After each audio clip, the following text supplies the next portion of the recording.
KCN में आपका स्वागत है। मैं किंग हमीद। ಎಲ್ಲರಿಗೂ ನಮಸ್ಕಾರ.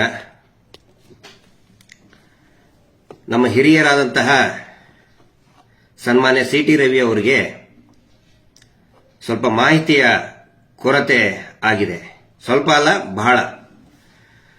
ನಿನ್ನೆ ವಿಧಾನ ಪರಿಷತ್ನಲ್ಲಿ ಮಾತನಾಡಬೇಕಾದ್ರೆ ಧರ್ಮಸ್ಥಳದಂತಹ ಗ್ರಾಮಾಭಿವೃದ್ಧಿ ಸಂಸ್ಥೆಗೆ ರಕ್ಷಣೆಯನ್ನ ಕೊಡಬೇಕು, ಪ್ರೊಟೆಕ್ಷನ್ ಕೊಡಬೇಕು ಅಂತ ಹೇಳಿಬಿಟ್ಟಿದ್ದಾರೆ. ಸಿ ಟಿ ರವಿ ಅವರು ನಮ್ಮ ಹಿರಿಯರು, ಪಕ್ಷದಲ್ಲಿ ಹಿರಿಯರಾಗಿದ್ದಂಥವರು. ಆನಂತರ ನಾನು ಮೊದಲನೇ ಬಾರಿಗೆ ಅವ್ರ ಜೊತೆಗೆ ಇಂಟರಾಕ್ಷನ್ ಸ್ಟಾರ್ಟ್ ಆಗಿದ್ದು ಪಾದಯಾತ್ರೆಯಲ್ಲಿ. 2004ರಲ್ಲಿ ಒಂದು ಪಾದಯಾತ್ರೆಯನ್ನ ಚಿಕ್ಕಮಗಳೂರು ಜಿಲ್ಲೆಯಲ್ಲಿ ಇಟ್ಕೊಂಡಿದ್ರು. ಚಿಕ್ಕಮಗಳೂರಿಂದ ಬೆಂಗಳೂರಿನವರೆಗೆ ಪಾದಯಾತ್ರೆಯನ್ನ ಇಟ್ಕೊಂಡಿದ್ರು. ಆ ಪಾದಯಾತ್ರೆಯಲ್ಲಿ ನಾನು ಕೂಡ ಭಾಗವಹಿಸಿದ್ದೆ. ಅವ್ರ ಪಕ್ಷದಲ್ಲಿ ನಮ್ಮ ಹಿರಿಯರು, ಅವರು ಯಾವತ್ತಿಗೂ ಕೂಡ ನಮ್ಮ ಕೆಟ್ಟನ್ನ ಬಯಸಿಲ್ಲ, ನಾವು ಕೂಡ ಅವರಿಗೆ ಕೆಟ್ಟನ್ನ ಯಾವತ್ತಿಗೂ ಕೂಡ ಬಯಸಲಿಲ್ಲ. ಸಿ ಟಿ ರವಿ ಅವ್ರನ್ನ ಯಾವತ್ತಿಗೂ ಕೂಡ ನಾವು ಒಬ್ಬ ಹೋರಾಟಗಾರನಂತಾನೆ ನೋಡಿದೀವಿ. ಅದರಲ್ಲಿನೇ ದತ್ತಪೀಠದ ಹೋರಾಟಗಾರರು, ದತ್ತಪೀಠದ ಒಂದು ಸಾನ್ನಿಧ್ಯಕ್ಕೆ, ಪಾವಿತ್ರ್ಯತೆಗೆ ಧಕ್ಕೆ ಬರಬಾರದು ಅಂತ ಹೇಳಿ ಹೋರಾಟ ಮಾಡಿದಂತ ನಾಯಕರಂತ ಹೇಳಿನೇ ಇಷ್ಟು ವರ್ಷದವರೆಗೆ ನಾವು ಅವ್ರನ್ನ ಹೆಮ್ಮೆಯಿಂತಾನೆ ನೋಡಿದವರು. ಇವತ್ತಿಗೂ ಕೂಡ ನಮ್ಗೆ ಅವ್ರ ಬಗ್ಗೆ ವೈಯಕ್ತಿಕ ಗೌರವ ಇದೆ. ಆದರೆ ಕೆಲವೊಂದಿಷ್ಟು ಮಾಹಿತಿ ಕೊರತೆಯಿಂದ ಪಾಪ ಅವರು ನಿನ್ನೆ ಧರ್ಮಸ್ಥಳದ ಸಂಘಕ್ಕೆ ರಕ್ಷಣೆ ಕೊಡಬೇಕು ಅಂತ ಹೇಳಿದ್ದಾರೆ. ಏನು ಮಾಹಿತಿ ಕೊರತೆ ಆಗಿದೆ ಸಿ ಟಿ ರವಿ ಅವರಿಗೆ ಅನ್ನೋದನ್ನ ಅವ್ರ ಗಮನಕ್ಕೆ ತರ್ತಾ ಇದ್ದೀನಿ. ನೋಡಿ, ಸಿ ಟಿ ರವಿ ಅವರೇ, ನೀವು ಹೇಳಿದ್ರಲ್ಲ ಅವರು ಮಧ್ಯವರ್ತಿಗಳಾಗಿ ಕೆಲಸ ಮಾಡ್ತಾರಂತ ಹೇಳಿ, ನೀವು ಸ್ವಲ್ಪ ದಾಖಲೆಗಳನ್ನ ತರಿಸ್ಕೋಬೇಕು. ವಿಧಾನ ಪರಿಷತ್ತಿನ ಸದಸ್ಯರಾಗಿ ದಾಖಲೆಗಳನ್ನ ತರಿಸಲಾರ್ದನೆ ಸುಮ್ಮನೆ ಹೇಳ್ಬಿಡೋದಲ್ಲ. ಅವರು ಹೌದು, ಅವರು ಮಧ್ಯವರ್ತಿಗಳೇ, ಅವರು ದಲಾಲರು, ಅವರು ಏಜೆಂಟ್ಗಳು. ಏಜೆಂಟ್ರ ಕೆಲಸ ಏನು? ಬ್ಯಾಂಕಿನ ರೇಟ್ ಆಫ್ ಇಂಟ್ರೆಸ್ಟ್ ಎಷ್ಟಿರ್ತದೆ ಅದೇ ರೇಟ್ ಆಫ್ ಇಂಟ್ರೆಸ್ಟಿಗೆ ಜನರಿಗೆ ಸಾಲವನ್ನ ಕೊಡಿಸುವುದು, ಪಾಸ್ಬುಕ್ ಅನ್ನ ಕೊಡಿಸುವುದು, ಎಟಿಎಂ ಕಾರ್ಡ್ ಕೊಡಿಸುವುದು, ಬ್ಯಾಂಕಿನ ನಿಯಮಗಳನ್ನು ಹೇಳಿಸುವುದು, ಇದು ಮಧ್ಯವರ್ತಿಗಳ ಕೆಲಸ. ಆಮೇಲೆ ಆ ಮಧ್ಯವರ್ತಿ ಕೆಲಸ ಮಾಡಿದ್ದಕ್ಕೆ, ದಲಾಲ್ ಕೆಲಸ ಮಾಡಿದ್ದಕ್ಕೆ ಕಮಿಷನ್ ಸಿಗುತ್ತಲ್ಲ, ಆ ಕಮಿಷನ್ ಬ್ಯಾಂಕ್ ಕೊಡುತ್ತೆ. ಅದನ್ನ RBI ಹೇಳುತ್ತೆ. ಇವ್ರು ಏನ್ ಮಾಡ್ತಾ ಇದ್ದಾರೆ? ಬ್ಯಾಂಕಿನಿಂದನೂ ಕಮಿಷನ್ ತಗೊಳ್ತಾ ಇದ್ದಾರೆ, ಜನರಿಂದನೂ ಸೇವಾ ಶುಲ್ಕ ಅಂತ ತಗೊಳ್ತಾ ಇದ್ದಾರೆ. ಸರ್ಕಾರಕ್ಕೆ ಏನು ಕಟ್ತಾ ಇಲ್ಲ. BC ಟ್ರಸ್ಟ್ ಅಗ್ರಿಮೆಂಟ್ ಇದೆ ನನ್ನ ಹತ್ರ. ದಯವಿಟ್ಟು ಸಿ ಟಿ ರವಿ ಅವರೇ ತಮಗೆ ಕಳಿಸ್ಕೊಡ್ತೇನೆ. ಮಾಹಿತಿ ಕೊರತೆ ಇದೆ, ತಮಗೆ ಕಳಿಸ್ಕೊಡ್ತೀನಿ. ಏಕಾಏಕಿ ವಿಧಾನ ಪರಿಷತ್ನಲ್ಲಿ ಖುಷಿ ಪಡಿಸೋದಕ್ಕೆ ಹೇಳೋದಲ್ಲ. BC ಟ್ರಸ್ಟ್ ಅಗ್ರಿಮೆಂಟ್ ಕಳಿಸ್ಕೊಡ್ತೀನಿ ತಮಗೆ. ತಾವು ಓದಿ, ಏನಿದೆ ಒಂದು ಟ್ರಸ್ಟ್ ಏನ್ ಮಾಡಬೇಕು ಅನ್ನೋದನ್ನ ಓದಿ. ಅವ್ರದೇ ಅದು ಬೆಳ್ತಂಗಡಿಯಲ್ಲಿ ರಿಜಿಸ್ಟರ್ ಆದಂತಹ ಸನ್ಮಾನ್ಯ ವೀರೇಂದ್ರ ಜೈನ್ ಅವರೇ ಸೈನ್ ಹಾಕಿದಂತಹ BC ಟ್ರಸ್ಟ್ ಇದೆ, ಕಳಿಸ್ಕೊಡ್ತೀನಿ. ಒಂದು BC ಟ್ರಸ್ಟಿನ ಜವಾಬ್ದಾರಿ ಏನೇನು ಅಂತ ಹೇಳಿ. ಮಧ್ಯವರ್ತಿಗಳು. ಆನಂತರ ಇವರು ಏನ್ ಮಾಡಿದ್ದಾರೆ ಗೊತ್ತಾ ಸಿ ಟಿ ರವಿ ಅವರೇ? ಇಡೀ ರಾಜ್ಯಾದ್ಯಂತ ಪ್ರತಿಯೊಂದು SHGಗಳನ್ನ ಇವರೇ ಒಂದಿಷ್ಟು ಸಂಘಗಳ ಜನರಿಗೆ ಗೊತ್ತಿರುವುದಿಲ್ಲ. ಸಂಘ ಹೇಗೆ ರಚನೆ ಮಾಡಬೇಕು ಏನು ಅಂತ ಹೇಳಿ ದುಡಿಯುವ ವರ್ಗ ಅದು. ಅದರಲ್ಲಿ ನಿಮ್ಮ ಚಿಕ್ಕಮಗಳೂರು ಕೂಡ ಇದೆ. ನಿಮ್ಮ ಕ್ಷೇತ್ರದಲ್ಲಿ ಕೂಡ ಅನೇಕ ನೊಂದಂತವರು ನಮಗೆ ಫೋನ್ ಮಾಡ್ತಾರೆ. ಅಲ್ಲಿಯೂ ಕೂಡ ನಾವು ಅಟೆಂಡ್ ಮಾಡಿದೀವಿ. ಅನೇಕ ಕೇಸ್ಗಳನ್ನ ಸೌಜನ್ಯ ಹೋರಾಟಗಾರರು ಅಟೆಂಡ್ ಮಾಡಿದ್ದಾರೆ. ನಿಮ್ಮದೇ ಚಿಕ್ಕಮಗಳೂರು ಮತಕ್ಷೇತ್ರದಲ್ಲಿ ಏನ್ ಮಾಡಿದ್ದಾರೆ ಗೊತ್ತಾ? ಇವರು ಈ ಸ್ವಸಹಾಯ ಗುಂಪುಗಳನ್ನ ಮಾಡಿ ಪ್ರತಿಯೊಂದಕ್ಕೂ ಕೂಡ ಬ್ಯಾಂಕ್ ಅಕೌಂಟ್ ಅನ್ನ ಮಾಡಿಸಲೇಬೇಕು. ಅಂದ್ರೆ ಬ್ಯಾಂಕಿನಿಂದ ಲೋನ್ ತಗೋಬೇಕು ಅಂದ್ರೆ ಮಾಡಿಸಲೇಬೇಕು. ಮಾಡಿಸಿದ್ರೆ SHG ಅಂತಿಲ್ಲ. ಯಾವಾಗ ಲೋನ್ ತಗೊಳ್ತಾರೆ ಸೊ ಮಾಡಿಸ್ಬೇಕು. ಆದ್ರೆ ಈ 420ಗಳು ನೀವು ರಕ್ಷಣೆ ಕೊಡಬೇಕು ಅವ್ರಿಗಂತ ಹೇಳಿದ್ರಲ್ಲ, ಏನ್ ಮಾಡಿದ್ದಾರೆ ಗೊತ್ತಾ? ಈ ರಾಜ್ಯದಲ್ಲಿ ಸುಮಾರು 6,50,000 ಸಂಘಕ್ಕಿಂತಲೂ ಜಾಸ್ತಿ ಇದೆ. ಒಂದು ಫಿಗರ್ ಇದೆ, 6,41,471 ಸಂಘ ನಿನ್ನೆವರೆಗೆ. ಅಂದ್ರೆ ಹಳೆ ಫಿಗರ್ ತೋರಿಸ್ತಾರೆ. ನಮ್ಮ ಹೋರಾಟದಿಂದ ಆಲ್ಮೋಸ್ಟ್ 1,15,000 ನಿಂತಿದೆ. ಇವ್ರು ಏನ್ ಮಾಡಿದ್ದಾರೆ ಸಿ ಟಿ ರವಿ ಅವರೇ? ಆ ಸಂಘಗಳ ಸದಸ್ಯರು ಇರ್ತಾರಲ್ಲ, ಅವರಿಗೆ ನಂಬಿಕೆ ದ್ರೋಹ ಮಾಡಿ ಒಂದು ಸಹಿ ತಗೊಂಡ್ಬಿಟ್ಟಿದ್ದಾರೆ. ನೋಡಿ, ನಿಮಗೆ ಸರ್ಕಾರದ ಫೆಸಿಲಿಟಿ ಕೊಡಿಸ್ತೀವಿ, ರಾಜ್ಯ ಸರ್ಕಾರದ ಫೆಸಿಲಿಟಿ ದುಡ್ಡು ಕೊಡಿಸ್ತೀವಿ, ಇದಕ್ಕೆ ಸೈನ್ ಹಾಕಿ ಅಂತ ಸೈನ್ ಹಾಕಿಸ್ಕೊಂಡ್ಬಿಟ್ಟು ಸುಮ್ಮನೆ ಒಂದು ಪೇಪರ್ಗೆ. ಆಮೇಲೆ ಮೇಲ್ಗಡೆ ಏನ್ ಬರೆದಿದ್ದಾರೆ ಗೊತ್ತಾ ಸಿ ಟಿ ರವಿ ಅವರೇ?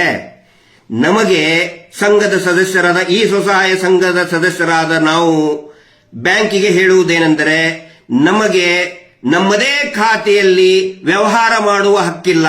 ಎಲ್ಲಾ ಹಕ್ಕನ್ನು ಕೂಡ ನಾವು SKDRDP ಟ್ರಸ್ಟ್, ಅದೇ ಈ ಸಂಘದ ಟ್ರಸ್ಟ್ ಅಂತ ಇದು ಕುಂತಿದಾರಲ್ಲ ಪ್ರಭಾವಿಗಳು, ಅವರಿಗೆ ನಾವು ಕೊಟ್ಬಿಟ್ಟಿದೀವಿ, ನಮಗೆ ಏನು ಅಧಿಕಾರ ಇಲ್ಲ ಅಂತ ಹೇಳಿ ಅವ್ರ ಕಡೆ ಹತ್ರ ಬರ್ಸ್ಕೊಂಡ್ ಬಿಟ್ಟಿದ್ದಾರೆ. ಅಂದ್ರೆ ಇವ್ರು ಬರ್ದಿದ್ದಾರೆ, ಅವ್ರ ಪಾಪ ಬರ್ಯಾಕೂ ಬರಲ್ಲ.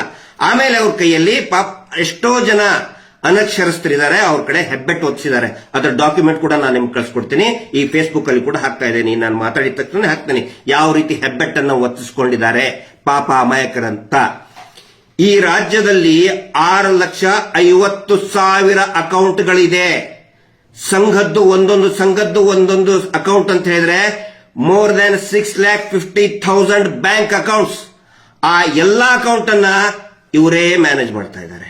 ಇಡೀ ಜಗತ್ತಲ್ಲಿ ನೋಡಿದೀರಾ ಯಾವ್ದಾದ್ರೂ ಒಂದು ಟ್ರಸ್ಟ್ 6,50,000 ಬ್ಯಾಂಕ್ ಅಕೌಂಟ್ ಅನ್ನ ಮೇಂಟೈನ್ ಮಾಡೋದು? ಸಂಘದ ಸದಸ್ಯರು ಏನು ಮಾಡಕ್ಕಾಗುದಿಲ್ಲ. ಇವರು ಇದನ್ನ ಕೊಟ್ಬಿಟ್ಟಿದ್ದಾರೆ. ನೀವು ಹೇಳ್ತಿರಲ್ಲ ಇವರು ನೇರವಾಗಿ ಸಾಲ ಕೊಡಿಸ್ತಾ ಇದ್ದಾರೆ ಅಂತ ಹೇಳಿ, ದಯವಿಟ್ಟು ಬ್ಯಾಂಕಿಗೆ ಹೋಗಿ ಸಿಟಿ ರವಿ ಅವರೇ. ಈ ರಾಜ್ಯದ ಯಾವ್ದಾದ್ರೂ ಒಂದು ಬ್ಯಾಂಕಿಗೆ ಸ್ವತಃ ನೀವೇ ಹೋಗಿ ನೇರವಾಗಿ ಒಬ್ಬೇ ಒಬ್ಬ ಗ್ರಾಹಕನಿಗೆ, ಸಂಘದ ಸದಸ್ಯನಿಗೆ ಒಬ್ಬೇ ಒಬ್ಬ, ಇವರು ಹೇಳ್ತಾರೆ 64 ಲಕ್ಷ ಜನ ಸದಸ್ಯರು ಅಂತ ಹೇಳ್ತಾರಲ್ಲ, ಒಬ್ಬೇ ಒಬ್ಬ ಸಂಘದ ಸದಸ್ಯನಿಗೆ ನೇರವಾಗಿ ಬ್ಯಾಂಕಿಂದ ಕೊಡಿಸಿದಾರ ಹೆಂಗೆ ಅಂತ ಕೇಳ್ಬಿಡಿ. ಕೊಡಿಸುವ ಫೆಸಿಲಿಟಿ ಇದೆ. ನೀವು ಹೇಳ್ಬೋದು ಬ್ಯಾಂಕ್ನವ್ರು ಕೊಡಲ್ಲ ಅಂತೇಳಿ. RBIನೇ ಹೇಳಿದೆ, ಕೇಂದ್ರ ಸರ್ಕಾರನೇ ಹೇಳಿದೆ. ಆ ನಂತರ ಪಂಡಿತ್ ದೀನ್ ದಯಾಳ್ ಉಪಾಧ್ಯಾಯ್ ಅವರ ಅಡಿಯಲ್ಲಿ ನಾವು, ನಿಮಗೂ ಇನ್ಸ್ಪಿರೇಷನ್, ನನಗೂ ಇನ್ಸ್ಪಿರೇಷನ್ ಅವರು ದೀನ್ ದಯಾಳ್ ಉಪಾಧ್ಯಾಯ ಅವರು. ಅಂತ್ಯೋದಯದಲ್ಲಿ ತಾವು ಕೆಲಸ ಮಾಡಿದಿರಿ, ನಾನು ಕೆಲಸ ಮಾಡಿದ್ದೀನಿ ಅಂತ್ಯೋದಯ ಯೋಜನೆಯಲ್ಲಿ. ಒಂದು ಕೂಡ ಅಂತ್ಯೋದಯ ದೀನ್ ದಯಾಳ್ ಉಪಾಧ್ಯಾಯರ ಹೆಸರು ಎಲ್ಲೂ ತರಲ್ಲ ಇವರು. ಅದರದೇ ಬಡ್ಡಿ ತಿಂತಾರೆ ಇವರು. ನೀವು ರಕ್ಷಣೆ ಕೊಡಬೇಕು ಅಂತ ಹೇಳಿದ್ರಲ್ಲ, ಅವರು ದೀನ್ ದಯಾಳ್ ಜಿ ಅವರ ಹೆಸರಿನಲ್ಲಿ ಬಡ್ಡಿ ಕಡಿತ ಆದದ್ದನ್ನ ಇವರು ತಿಂತಾ ಇದ್ದಾರೆ. ಜನಗಳಿಗೆ ಕೊಟ್ಟಿದೆ ಆಕ್ಚುಲಿ ಅದು. ಎಲ್ಲೂ ಕೂಡ ಸಿಟಿ ರವಿ ಅವರು, ನಿಮ್ ಬಗ್ಗೆ ನಾನು ಹೆಮ್ಮೆ ಪಡ್ತಾ ಇದ್ದೆ. ದೀನ್ ದಯಾಳ್ ಜಿ ಅವರು ಒಂದೇ ಒಂದು ಹೆಸರನ್ನ ತಾವು ಹೇಳಿಬಿಟ್ಟಿದ್ರೆ, ಒಂದು ಹೆಸರು ಪಂಡಿತ್ ದೀನ್ ದಯಾಳ್ ಜಿ ಅವರ ಹೆಸರನ್ನು ಹೇಳಿಬಿಟ್ಟಿದ್ರೆ, ಪಾಪ ಅವರು ಅನಾಥವಾಗಿ ಅವರ ಶವ ಸಿಕ್ಕಿತ್ತು. ಗೊತ್ತಾ ನಿಮಗೆ? ನಿಮಗೂ ಕೂಡ ಗೊತ್ತಿರ್ತದೆ, ನನಗಿಂತ ಜಾಸ್ತಿ ನಿಮ್ಗೆ ಗೊತ್ತಿದೆ, ನಮ್ಮ ಹಿರಿಯರು ನೀವು. ಆದ್ರೆ ಮಾಹಿತಿ ಕೊರತೆಯಿಂದ ಈ ರೀತಿ ಮಾತಾಡ್ತಿರಲ್ಲ, ಏನ್ ಮಾಡ್ಬೇಕು ನನ್ನ ಮಾತವ್ರು? ಲಕ್ಷಾಂತರ ಜನ ಕಾರ್ಯಕರ್ತರು ಏನ್ ಮಾಡಬೇಕು? ಕೆರೆ ಇನ್ನೂ ಬಹಳ ಇದೆ. ಅಯ್ಯೋ, ದಯವಿಟ್ಟು ಏನ್ ಬೇಕು ನೋಡಿ, ಎಲ್ಲಾ ದಾಖಲೆಗಳನ್ನು ಕೂಡ ಬೇಕಾದ್ರೆ ತಮಗೆ ಮಾಹಿತಿ ಕೊರತೆ ಇದ್ರೆ ತರಿಸ್ಕೊಡ್ತೀವಿ. ನಮ್ಮ ಇದು ಫೇಸ್ಬುಕ್ ಅಲ್ಲಿ ಪಬ್ಲಿಕ್ ಡೊಮೇನ್ ಅಲ್ಲಿ ಹರಿದಾಡ್ತಾ ಇದೆ. ನೀವು ಹೇಳಿದ್ರಲ್ಲ ಕೇಸೇ ರಿಜಿಸ್ಟರ್ ಆಗಿಲ್ಲ, ಅವ್ರ ಮೇಲೆ ಟಾರ್ಗೆಟ್ ಮಾಡ್ತಾ ಇದ್ದಾರೆ ಅಂತ ಹೇಳಿ. ಸುಗ್ರೀವಾಜ್ಞೆ ಆದ್ಮೇಲೆ ಟಾರ್ಗೆಟ್ ಮಾಡ್ತಾ ಇದ್ದಾರೆ ಅಂತ ಹೇಳಿ. ಸುಗ್ರೀವಾಜ್ಞೆ ಆದ ಮೇಲೆ ಅಲ್ಲ, ಸುಗ್ರೀವಾಜ್ಞೆ ಆಗೋಕ್ಕಿಂತ ಮುಂಚೆನೆ ಸಾವಿರಾರು ಜನ ಅವರಿಂದ ತೊಂದರೆ ತಗೊಂಡು ಆತ್ಮಹತ್ಯೆ ಆದಂತವ್ರು ಅನೇಕ ಜನ ಇದ್ದಾರೆ. ದಯವಿಟ್ಟು ಒಂದು ಸಾರಿ ಮಳವಳ್ಳಿಗೆ ಹೋಗಿ ಬನ್ನಿ. ಮಹಾಲಕ್ಷ್ಮಿ ಅವರು ಆತ್ಮಹತ್ಯೆ ಹೆಂಗೆ ಮಾಡ್ಕೊಂಡ್ರು, ಮತ್ತೆ ಕೇಸ್ ರಿಜಿಸ್ಟರ್ ಆಗಿದ್ದು, ನೀವು ಹೇಳಿದ್ರಲ್ಲ ಕೇಸೇ ರಿಜಿಸ್ಟರ್ ಆಗಿಲ್ಲ ಅಂತ ಹೇಳಿ. ಕೇಸ್ ರಿಜಿಸ್ಟರ್ ಆಗಿದ್ದು ಅದೇ ಸಂಘದವರ ಮೇಲೇನೆ ಆಗಿದ್ದು. ಸಿಟಿ ರವಿ ಅವರ ತಿಳ್ಕೊಳ್ಳಿ. ಮಹಾಲಕ್ಷ್ಮಿ ಅವ್ರದ್ದು ಮಳವಳ್ಳಿಗೆ ಹೋಗಿ ಬನ್ನಿ, ಕೆರಗೋಡು ಪೊಲೀಸ್ ಸ್ಟೇಷನ್ಗೆ ಹೋಗಿ ಬನ್ನಿ, ತಿಳ್ಕೊಳ್ಳಿ. ಅಲ್ಲಿ ನೀವು ಕೇಸೇ ರಿಜಿಸ್ಟರ್, ಅದೇ ನಿಮ್ಮ ಮಾಹಿತಿ ಕೊರತೆ. ಎಷ್ಟು ಕೆಟ್ಟದಾಗಿ ಬೈದ್ರು ತಿಳ್ಕೊಳ್ಳಿ ಅದನ್ನ. ಅದು ಬರೀ ಮಹಾಲಕ್ಷ್ಮಿ ಅವರದ್ದು ಒಂದೇ ಅಲ್ಲ, ಈ ರಾಜ್ಯದ ಅನೇಕ ಕಡೆ ಆತ್ಮಹತ್ಯೆಗಳು ಆಗಿದೆ ಅದೇ ಸಂಘದಿಂದ. 43 NCRಗಳಾಗಿದೆ. NCR ಅಂತ ಹೇಳಿದ್ರೆ ಅದೇನು ಅನಾಮತ್ತಲ್ಲ, ಪೊಲೀಸ್ ಠಾಣೆಯಲ್ಲೇ ಅವರ ಮೇಲೆ ದೂರ ಆಗಿದೆ. ನೀವು ಹೇಳಿದ್ರಿ ಧರ್ಮಸ್ಥಳ ಪೊಲೀಸ್ ಠಾಣೆಯಲ್ಲಿನೇ ಸ್ವತಃ ವೀರೇಂದ್ರ ಜೈನ್ ದೊಡ್ಡವರು ಅಂತ ಏನ್ ನೀವು ಪೂಜೆ ಮಾಡ್ತಿರಲ್ಲ, ಅವರ ಮೇಲಿನ ಕೇಸ್ ರಿಜಿಸ್ಟರ್ ಆಗಿದೆ. ಶ್ರವಣ ಬೆಳಗೊಳದಲ್ಲಿ ಕೂಡ ಕೇಸ್ ರಿಜಿಸ್ಟರ್ ಆಗಿದೆ. NCR FIR ಕೂಡ ದಾಖಲಾಗಿದೆ. ನಂಜನಗೂಡು, ಮೈಸೂರು FIR ದಾಖಲಾಗಿದೆ. ತುಮಕೂರು, ದಾವಣಗೆರೆ, ಹಿರಿಯೂರು FIR ದಾಖಲಾಗಿದೆ. ನಾವು ಮಾಡಿಸಿಲ್ಲ, ಯಾರೋ ಟಾರ್ಗೆಟ್ ಮಾಡಿದವರು ಮಾಡ್ಸಕ್ ಆಗುದಿಲ್ಲ. ಯಾವುದೋ ಒಬ್ಬ ಇವ್ರ ಅಗೇನ್ಸ್ಟ್ ಯಾವನೋ ಒಬ್ಬನ ಇದ್ದ ಅಂತಂದು ಹೇಳಿದ್ರೆ ಅವನು ಹೇಳ್ದಂಗೆ ರಾಜ್ಯದ ಜನ ಕೇಳಲ್ಲ. 43 ವಿವಿಧ ಪೊಲೀಸ್ ಠಾಣೆಗಳಲ್ಲಿ ದೂರು ದಾಖಲಾಗಿದೆ. ಸಿಟಿ ರವಿ ಅವರೇ, ಅದರ ಮಾಹಿತಿಗಳನ್ನ ನಿಮಗೆ ಕೊಡ್ತೀವಿ. ಎಲ್ಲಾರ ಕಡೆನೂ ಕೂಡ ಮಾಹಿತಿ ಇದೆ. ಬಹುಶಃ ತಮಗೆ ಮಾಹಿತಿಯ ಕೊರತೆ ಇರಬಹುದು. ತುಂಬಾ ಒಳ್ಳೊಳ್ಳೆ ಕೆಲಸ ಮಾಡ್ತಾರೆ ಅಂತ ಹೇಳಿದ್ರಲ್ಲ. ಮಧ್ಯವರ್ಜನ ಶಿಬಿರ, ಇವರು ದುಡ್ಡು ಕೊಡೋದೆ, ಸಾಲ ಕೊಡೋದೆ, ಕ್ವಾರ್ಟರ್ ಬಾಟ್ಲಿ ಇಟ್ಟು ಮಾರ್ತಾರಲ್ಲ ಕಿರಾಣಿ ಅಂಗಡಿಯಲ್ಲಿ, ಅವರಿಗೆ ಕೊಡೋದು ಇವರು ಸಾಲವನ್ನ. ಕರೆದು ಕೇಳಿಸಿ ಸರ್ ದಯವಿಟ್ಟು. ಇವ್ರದ್ದು ಯೋಜನಾಧಿಕಾರಿ ಅಂತ ಏನೇನು ಹೆಸರಿಟ್ಕೊಂಡಾರಲ್ಲ, ಅವ್ರ ಜೊತೆಗೆ ಮಾತಾಡಿ, ಹೇಳ್ತಾರೆ ನಿಮಗೆ. ಸೇವಾ ಪ್ರತಿನಿಧಿ ಕೇಳಿ ಜನಸಾಮಾನ್ಯರಿಗೆ ಕೇಳಿ ಹೇಳ್ತಾರೆ, ಇವರು ದುಡ್ಡು ಕೊಡೋದು ಯಾರಿಗೆ? ಕ್ವಾರ್ಟರ್ ಬಾಟ್ಲಿ ಇಟ್ಟು ಮಾರ್ತಾರಲ್ಲ, ಅಲ್ಲಿ ಇಲ್ಲಿ ಮಾರ್ತಾರಲ್ಲ, ಅವರಿಗೆ ಸಾಲ ಕೊಡೋದು ಇವರು ಜಾಸ್ತಿ. ಎದರಲ್ಲಿ? ಸಿಡ್ಬಿ ಲೋನ್ ಯಾರಿಗೆ ಕೊಡ್ಬೇಕು ಹೇಳಿ? Small industrial development bank of ಇಂಡಿಯಾದಿಂದ ಇರ್ತಕ್ಕಂತ ಲೋನ್ ಅದು ಇವ್ರು ಕೊಡಲ್ಲ. 17,000 ಕೋಟಿ ರೂಪಾಯಿ ಆ ಬ್ಯಾಂಕ್ ಇಂದ ತಗೊಂಡಿದ್ದಾರೆ. 17,000 ಕೋಟಿ ರೂಪಾಯಿಯನ್ನ ತಗೊಂಡು ಕ್ವಾರ್ಟರ್ ಬಾಟ್ಲಿ ಮಾರ್ತಾ ಇರುವಂತ ಕಿರಾಣಿ ಅಂಗಡಿಗಳಿಗೆ ದುಡ್ಡು ಕೊಟ್ಟು ಇಡೀ ಊರನ್ನ ಕುಡಿಯುವ ವ್ಯಸನಿ ಮಾಡಿ ಆಮೇಲೆ ಮಧ್ಯವರ್ಧನ ಶಿಬಿರ ಅಂತ ಮಾಡಿ ಆ ಶಿಬಿರಕ್ಕೂ ಕೂಡ ಸರ್ಕಾರದಿಂದಲೇ ಫಂಡ್ ಬಂದಿದೆ. ಅದರ ದಾಖಲೆಯನ್ನು ಕೂಡ ಕೊಡ್ತೀವಿ. ಸರ್ಕಾರದಿಂದ ತಗೊಳ್ತಾರ ದುಡ್ಡನ್ನು ಅವರು. ಕೆರೆ ಅಭಿವೃದ್ಧಿ ಮಾಡ್ತೇನೆ ಅಂತ ಹೇಳ್ತಾರಲ್ಲ, ಕೆರೆ ಅಭಿವೃದ್ಧಿ ಪ್ರಾಧಿಕಾರದಿಂದ ನಾವು ಮಾಹಿತಿಯನ್ನು ತಗೊಂಡಿದ್ದೀವಿ. 6,71,00,000 ರೂಪಾಯಿನ ಆ ಕೆರೆಯ ನೀರು ಬಳಕೆದಾರರ ಸಂಘಕ್ಕೆ ಹೋಗುವಂತ ದುಡ್ಡನ್ನ ಇವರು ಎತ್ತಿ ಕೆಲಸ ಮಾಡೋದು ಪುಕ್ಸಟ್ಟೆ, ಜನರ ಕಡೆಯಿಂದ ಪುಕ್ಸಟ್ಟೆ ಮಾಡಿಸ್ಕೊಂಡಿದ್ದಾರೆ. ಇವ್ರು ಎತ್ತಿದ್ದಾರೆ, ಹೆಸರು ಮಾತ್ರ ಇವ್ರದ್ದು. ಇದು ಗೊತ್ತಿರಲಿ ಸಿಟಿ ರವಿ ಅವರೇ, ಸನ್ಮಾನ್ಯ ಸಿಟಿ ರವಿ ಅವರೇ, ನಿಮ್ಗೆ ಮಾಹಿತಿಯ ಕೊರತೆ ಇದೆ. ಪ್ರತಿಯೊಂದು ನಾವು ಹೇಳ್ತಾ ಇರೋದು ಬಾಯ ಮಾತಿಂದ ಅಲ್ಲ, ಮಾಹಿತಿ ಹಕ್ಕು ಕಾಯ್ದೆಯಿಂದ ತೆಗೆದುಕೊಂಡಂತಹ ದಾಖಲೆಗಳನ್ನೇ. ಇನ್ನೂ ಸುಮಾರು ಇದೆ. ಕೌಶಲ್ಯ ಅಭಿವೃದ್ಧಿ ನಿಗಮದಿಂದ ತಗೊಂಡಂತಹ ದುಡ್ಡು ಪೂಜ್ಯರು ಮಾಡಿಸ್ಬಿಟ್ರು. ಒಂದೇ ಒಂದು ಸ್ಟೈಫಂಡ್ ರೂಪಾಯಿ 10,000 ರೂಪಾಯಿ ಸ್ಟೈಫಂಡ್ ಬರ್ತದೆ ಒಬ್ಬ ಫಲಾನುಭವಿಗಳಿಗೆ. ನಿರುದ್ಯೋಗಿ ಯುವಕನಿಗೆ ಒಂದೇ ₹1 ಕೊಟ್ಟಿಲ್ಲ ಇವರು. ಎಷ್ಟು ಹೇಳಬೇಕು ಸಿಟಿ ರವಿ ಅವರೇ, ಎಷ್ಟು ಹೇಳ್ಬೇಕು ಹೇಳಿ? ಅಂತವರಿಗೆ ರಕ್ಷಣೆ ಕೊಡಬೇಕು ಅಂತ ಹೇಳ್ತೀರಿ. ನಿಜವಾಗ್ಲೂ ಕೂಡ ರಕ್ಷಣೆ ನೊಂದವರಿಗೆ ಸಿಗಬೇಕು. ಸೌಜನ್ಯ ಕುಟುಂಬಕ್ಕೆ ರಕ್ಷಣೆ ಸಿಗಬೇಕಾಗಿದೆ. ಇವತ್ತು ಆತ್ಮಹತ್ಯೆ ಮಾಡ್ಕೊಳ್ತಾ ಇದ್ದಾರಲ್ಲ, ಆ ಕುಟುಂಬಗಳಿಗೆ ರಕ್ಷಣೆ ಸಿಗಬೇಕು. ನೊಂದಂತವರಿಗೆ ರಕ್ಷಣೆ ಕೊಡಿ ಅಂತ ನೀವು ವಿಧಾನ ಪರಿಷತ್ನಲ್ಲಿ ಕೇಳೋ ಬದಲು ಕೊಂದಂತವರಿಗೆ ರಕ್ಷಣೆ ಕೊಡಿ ಅಂತ ಕೇಳ್ತಾ ಇದ್ದೀರಲ್ಲ ಸಿಟಿ ರವಿ ಅವರೇ, ಏನಂತ ಹೇಳೋಣ ನಾವು? ನಿಮ್ಮ ಬಗ್ಗೆ ನಾವು ಅಭಿಮಾನ ಇದ್ದಂತವ್ರು. ನೀವು ರಾಜ್ಯಾಧ್ಯಕ್ಷರ ಆದ ನಂತರ ನಾನು ರಾಜ್ಯಾಧ್ಯಕ್ಷ ಆದವನು. ನಿಮ್ಮನ್ನ ನಾವು ಪಾಲಿಸಿದವರು. ನಾವು ನಿಮ್ಮ ಸಂಘಟನೆ ಚಾತುರ್ಯವನ್ನು ನಾವು ಪಾಲಿಸಿದವರು. ಗೌರವ ಇವತ್ತಿಗೂ ಕೂಡ ಇದೆ, ಆದರೆ ಬೇಸರ ಇದೆ. ನಿಮ್ಮ ಕಣ್ಣನ್ನ ನೋಡ್ತಾ ಇದ್ದೆ, ನಿಮ್ಮ ಸ್ಟೇಟ್ಮೆಂಟ್ ಮಾಡ್ಬೇಕಾದ್ರೆ ನಿಮ್ಮ ಕಣ್ಣನ್ನ ಮುಂಚೆ ಇದ್ದಂತ ಹೋರಾಟಗಾರನ ಕಣ್ಣು ನಿಮ್ದಿಲ್ಲ, ಖಂಡಿತ ಇಲ್ಲ. ಮುಂಚೆ ನಿಮ್ಮ ಕಣ್ಣಲ್ಲಿ ಒಂದು ಹೋರಾಟ ನೋಡ್ತಾ ಇದ್ವಿ ನಾವು. ಜನರ ಪರವಾಗಿ, ನಿಜವಾದ ಹಿಂದೂ ಕಾರ್ಯಕರ್ತರ ಪರವಾಗಿ ಒಂದು ಹೋರಾಟವನ್ನ ನಿಮ್ಮ ಕಣ್ಣಲ್ಲಿ ನೋಡ್ತಾ ಇದ್ವಿ. ನಿನ್ನೆ ನೀವು ಮಾತಾಡ್ಬೇಕಾದ್ರೆ ನಿಮ್ಮ 2 ಕಣ್ಣಲ್ಲಿ ಏನು ಹೋರಾಟದ ಭಾವನೆ, ಆ ಕಳಕಳಿ, ಪ್ರಾಮಾಣಿಕತೆ ಇರಲಿಲ್ಲ. ಏನೋ ಒಂದು ಅಳುಕು, ಭಯ, ಯಾರಿಗೋ ಒಬ್ರು ಖುಷಿ ಮಾಡಿಸ್ಬೇಕು ಅನ್ನೋ ಒಂದು ಏನದು ಅಸಹ್ಯ ಭಾವನೆ ನಿಮ್ಮ ಕಣ್ಣಲ್ಲಿ ಕಾಣ್ತಾ ಇತ್ತು CT Ravi. Sorry to say this. ನೀವು ಒಬ್ಬ ಒಕ್ಕಲಿಗ ನಾಯಕರು ಅಂತ ಹೇಳಿ ನಿಮ್ಗೆ ಅವಕಾಶ ಬಂದಾಗ ಕೇಳ್ಕೊತೀರಿ. ನೀವು ಅಪೋಸಿಷನ್ ಲೀಡರ್ ನಾನಾಗಬೇಕಾಗಿತ್ತು ಅಂತ ಹೇಳಿ ನೀವು ಕೇಳ್ಕೊತೀರಿ ವಿಧಾನ ಪರಿಷತ್ತು. ಯಾಕಂತ ಹೇಳಿದ್ರೆ ನಾನು ಒಕ್ಕಲಿಗ ಲೀಡರ್ ನನಗಾಗಬೇಕು ಅಂತ ಹೇಳಿ. ಅದೇ ಒಕ್ಕಲಿಗ ಸಮುದಾಯದ ಸೌಜನ್ಯ 12-13 ವರ್ಷದಿಂದ ಅವರು ತಾಯಿ ಅಳ್ತಾ ಇದ್ದಾರೆ ಸಿಟಿ ರವಿ ಅವರೇ. ಒಕ್ಕಲಿಗ ಕುಟುಂಬದವರು ಒಂದೇ ಒಂದು ಮಾತಾಡ್ಲಿಲ್ಲಲ್ಲ ನೀವು. ನಿನ್ನೆ ನೀವು ವಿಧಾನ ಪರಿಷತ್ನಲ್ಲಿ ಸೌಜನ್ಯ ಪರವಾಗಿ ಮಾತಾಡಿದ್ರೆ ನಿಜವಾದ ಲೀಡರ್ ಅಂತ ನಾವು ಹೇಳ್ತಾ ಇದ್ವಿ, ರಿಯಲ್ ಲೀಡರ್ ಅಂತ ಹೇಳ್ತಾ ಇದ್ವಿ. ಅದನ್ನ ಬಿಟ್ಟು ನಂದಂತ ಪರವಾಗಿ ಮಾತಾಡ್ಬಿಟ್ಟು ಕೊಂದವರಿಗೆ ರಕ್ಷಣೆ ಕೊಡಬೇಕು ಅಂತ ಹೇಳ್ತಾ ಇದ್ರಿ ಸಿಟಿ ರವಿ ಅವರೇ. ಒಕ್ಕಲಿಗ ನಾಯಕರು ಅಂತ ಹೇಳಿ ನಿಮ್ಗೆ ಅವಕಾಶ ಯಾವಾಗ ಬೇಕು ಒಕ್ಕಲಿಗ ಆ ಕಾರ್ಡ್ ತಗೊಂಡು ಬಂದ್ಬಿಡ್ತೀರಿ. ಸೌಜನ್ಯ ಯಾರು ಸೌಜನ್ಯ ಗೌಡ, ಒಕ್ಕಲಿಗರು, ಕೆಂಪೇಗೌಡರ ಮಗಳು. ಆದ್ರೆ ನೀವು ಯಾವ ಒಕ್ಕಲಿಗ ಲೀಡರು ಅಂತ ನೀವು ಟ್ರಂಪ್ ಕಾರ್ಡ್ ಯೂಸ್ ಮಾಡೋರು, ಚುನಾವಣೆಯಲ್ಲಿ ಟ್ರಂಪ್ ಕಾರ್ಡ್ ಯೂಸ್ ಮಾಡೋರು, ಇದುವರೆಗೂ ಕೂಡ ಒಬ್ಬೇ ಒಬ್ರು ಕೂಡ ಅವ್ರ ಮನೆಗೆ ಬಂದು ಸಾಂತ್ವನ ಹೇಳಲಿಲ್ಲ. ಇಡೀ ರಾಜ್ಯದ ಜನ ಇವತ್ತು ಭುಗಿಲೆದ್ದಿದ್ದಾರೆ ಆ ಒಂದು ಹುಡುಗಿಯ ನ್ಯಾಯಕ್ಕೋಸ್ಕರ. ಜಾತಿ, ಧರ್ಮ, ಪಂಥ ಬಿಟ್ಟು ಆ ಸೌಜನ್ಯ ನಮ್ಮ ಮನೆ ಮಗಳು ಅಂತ ಹೇಳಿ ಬಿಟ್ಟು ಎದ್ದು ನಿಂತಿದ್ದಾರೆ. ಅಂತ ಸಂದರ್ಭದಲ್ಲಿ ಅವನಿಗೆ, ಆ ಕೊಂದಂತ ಕುಟುಂಬಕ್ಕೆ ರಕ್ಷಣೆ ಕೊಡಬೇಕು ಅಂತ ಹೇಳ್ತಾ ಇದ್ರಿ ಸಿಟಿ ರವಿ ಅವರೇ. ಬಿಡಿ, ದೇವರು ನೋಡ್ಕೋತಾನೆ. ನಾನು ಶೀರ್ಷಿಕೆಯಲ್ಲಿ ಹಾಕಿದ್ದೆ, ದತ್ತಪೀಠಕ್ಕೂ ಇದಕ್ಕೆ ಏನು ಸಂಬಂಧ ಅಂತ ಕೇಳಬಹುದು ನೀವು. ದತ್ತಪೀಠ ಹೋರಾಟ ಮರೆತು ಬಿಟ್ರೆ, ಅದನ್ನ ನಾನು ಮರೆತು ಬಿಟ್ಟಿದ್ದೆ. ಅದನ್ನ ಹೇಳಬೇಕಾಗಿತ್ತಲ್ಲ, ಸ್ಟಾರ್ಟಿಂಗ್ ನಲ್ಲಿ ಹೇಳಬೇಕಾಗಿತ್ತು. ಸಾರಿ. ದತ್ತಪೀಠ ಮರೆತಾರೆ ಸಿಟಿ ರವಿ ಅವರು ಅಂತ ಹೇಳಿ. ಯಾಕೆ ಇದನ್ನ ಹೇಳಬೇಕು ಅಂತ ಹೇಳಿದ್ರೆ, ಎಸ್ಪೆಷಲಿ ತಮಗೆ ಮತ್ತೆ ಜೀವರಾಜ್ ಅವರಿಗೆ, ಚಿಕ್ಕಮಗಳೂರು ಯಾವುದು ನಮ್ಮ ಶೃಂಗೇರಿ ಶಾಸಕರಾದಂತಹ ಜೀವರಾಜ್ ಅವರು, ನಂತರ ಸುನೀಲ್ ಕುಮಾರ್ ಅವರು, ಕಾರ್ಕಳದ ಶಾಸಕರಾದಂತಹ ಸುನೀಲ್ ಕುಮಾರ್ ಅವರು, ಎಷ್ಟು ಯಂಗ್ ಬ್ಲಡ್, ಎಷ್ಟು ಯಂಗ್ಸ್ಟರ್, ನಿಮ್ಮಲ್ಲಿ ಎಷ್ಟು ಬಿಸಿ ರಕ್ತದ ಒಂದು ಹೋರಾಟದ ಒಂದು ಏನಂತ ಹೇಳಿದ್ರೆ ಒಂದು ಕಾಳಜಿ, ತವಕ ಇತ್ತು ನಿಮ್ಮ ಹತ್ರ. ದತ್ತಪೀಠದ ಹೋರಾಟದಿಂದ 3 ಜನ ತಾವು ಶಾಸಕರಾದಂತವರು. ಒಬ್ಬರು ಸಿ.ಟಿ. ರವಿಯವರು, ಇನ್ನೊಬ್ಬರು ಜೀವರಾಜ್ ಅವರು ಶೃಂಗೇರಿಯಿಂದ. ಜೀವರಾಜ್ ಅವರ ಕ್ಯಾಂಪೇನಿಗೆ ಅವರು ಗೆದ್ದಂತ ಸಂದರ್ಭದಲ್ಲಿ 3 ಸಾರಿ ಸೋತಿದ್ರು. ಅವರು ಡಿ.ಬಿ. ಚಂದ್ರೇಗೌಡರ ವಿರುದ್ಧ 3 ಸಾರಿ ಸೋತಿದ್ರು. 4th ಟೈಮ್ ನಿಂತಾಗ ನಾನು ಪೂರ್ತಿ ಕ್ಯಾಂಪೇನ್ ಮಾಡಿದ್ದೆ, ನಾನು ಜೀವರಾಜ್ ಅವರ ಪರವಾಗಿ. ಬೇರೆ ಬೇರೆ ಸಂದರ್ಭದಲ್ಲಿ ಚಿಕ್ಕಮಗಳೂರು ನಾನು ಯುವ ಮೋರ್ಚಾ ಅಧ್ಯಕ್ಷ ಆದಾಗ, ಅದಕ್ಕಿಂತ ಮುಂಚಿನ 2004ರ ಚುನಾವಣೆಯಲ್ಲಿ ಎಲ್ಲರ ಅದೇ ಸಂದರ್ಭದಲ್ಲಿ ಸುನೀಲ್ ಕುಮಾರ್ ಅವರು ಕೂಡ ಬಜರಂಗ ದಳದಿಂದ ಅಂದ್ರೆ ಒಳ್ಳೆಯ ಒಂದು ಇದರಲ್ಲಿದ್ರು. ಅವಾಗ ಅವರು ಕಾರ್ಕಳದಿಂದ ಶಾಸಕರಾದ್ರು. ಅವಾಗೂ ಕೂಡ ನಾವು ಕ್ಯಾಂಪೇನ್ ಮಾಡಿದ್ವಿ. ನಾವು ಮತ್ತೆ ಪ್ರಮೋದ್ ಮುತಾಲಿಕರು ಬಂದಿದ್ವಿ ಅವಾಗ. ಈಗ ಬೇರೆ ಬೇರೆ ರೂಪ ಪಡೆದಿದೆ, ವೈಷಮ್ಯ ಅವೆಲ್ಲ ಅಧಿಕಾರ ಬಂದ ನಂತರ ನಡೆದಿದೆ. ದಟ್ ಇಸ್ ನಾಟ್ ಮ್ಯಾಟರ್, ಅದನ್ನ ನಾನು ಹೇಳ್ತಾ ಇಲ್ಲ ಇಲ್ಲಿ. ಆದರೆ ದತ್ತಪೀಠದ ಬಗ್ಗೆ ಯಾಕೆ ತಗೊಳ್ತಾ ಇದ್ದೀನಿ ಅಂತ ಹೇಳಿದ್ರೆ, ನಿನ್ನೆ ಸಿ.ಟಿ. ರವಿ ಅವರೇ ತಾವು ಹೇಳಿದ್ರಲ್ಲ, ಇವರಿಗೆ ರಕ್ಷಣೆಯನ್ನ ಕೊಡಬೇಕು ಅಂತ ಹೇಳಿ.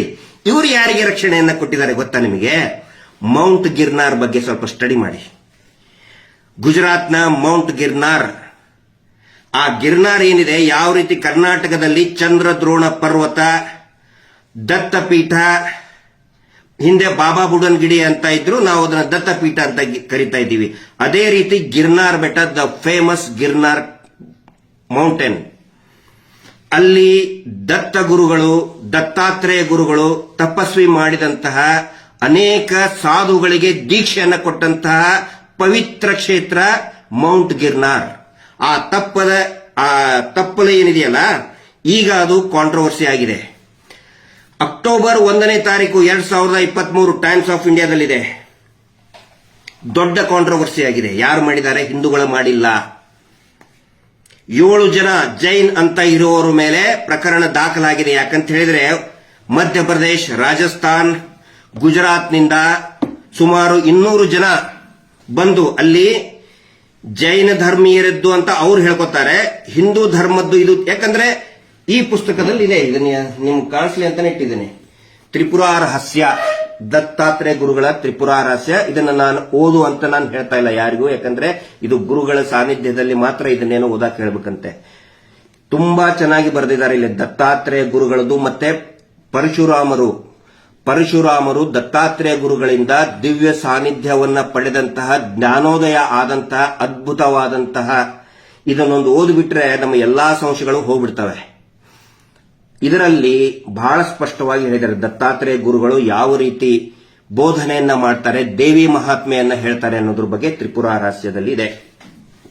ಮೌಂಟ್ ಗಿರ್ನಾರ್ ಬಗ್ಗೆನೂ ಕೂಡ, ಅಂದ್ರೆ ಹಳೆಯ ಕಾಲದ ಆ ಬೆಟ್ಟದ ಪ್ರಸ್ತಾಪನೂ ಕೂಡ ಮೌಂಟ್ ಗಿರ್ನಾರ್ದಲ್ಲಿದೆ.